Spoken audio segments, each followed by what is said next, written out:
Salam, hörmətli izləyicilər. Vətəndaşlar müraciət elə sual verir ki, bizim ailədə işləməyən şəxslər var. Yanvar ayının 1-dən tibbi sosial xidmət almaq üçün biz tibbi sosial sığortanı hara ödəyək, necə ödəyək və nə qədər ödəməliyik?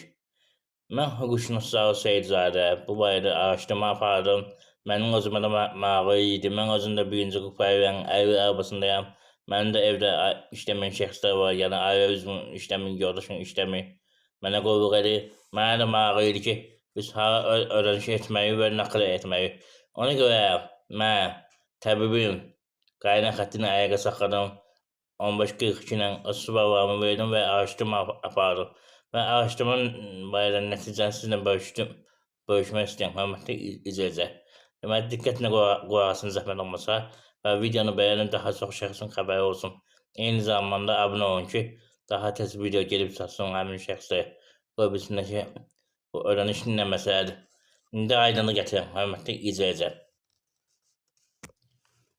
Təbibin qaynar xəttindən və ya məlumata görə 27 noyabr 2025-ci ildə hələ o qanun qüvvəyə minmir. Belə bir məlumat yoxdur ki, yanvar ayından, yəni sosial xidmət deyəndə sosial sığorta haqqları nə qədər olacaq, o barədə məlumat yoxdur. Tibbi sığortadan söhbət gedir, hörmətli izləyicilər. Hələ ki, belə bir qanun qüvvəyə minmir. Yəni ki, Azərbaycan Respublikasında hal-hazırda vətəndaşlar pulsuz tibbi xidmətdən yararlana bilər. Hələ ki. Amma nə vaxt qüvvəyə minəcək, hər məlumdur.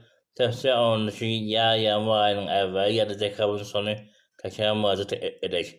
İndi hal-hazırda müraciət qaydaları belədir ki, ərazi üzrə və yaxud sizə hara yaxındırsa, təbibin balansında olan tibb məsələlərinə və Səhiyyə Nazirliyinin Elmi Tədqiqat İnstitutlarına müraciət edərək müalicə ala bilərsiniz.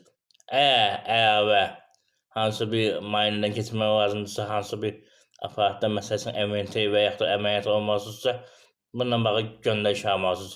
Təbibin sistemində olan, siyahıda olan həkimlərə müraciət edə bilərsiniz.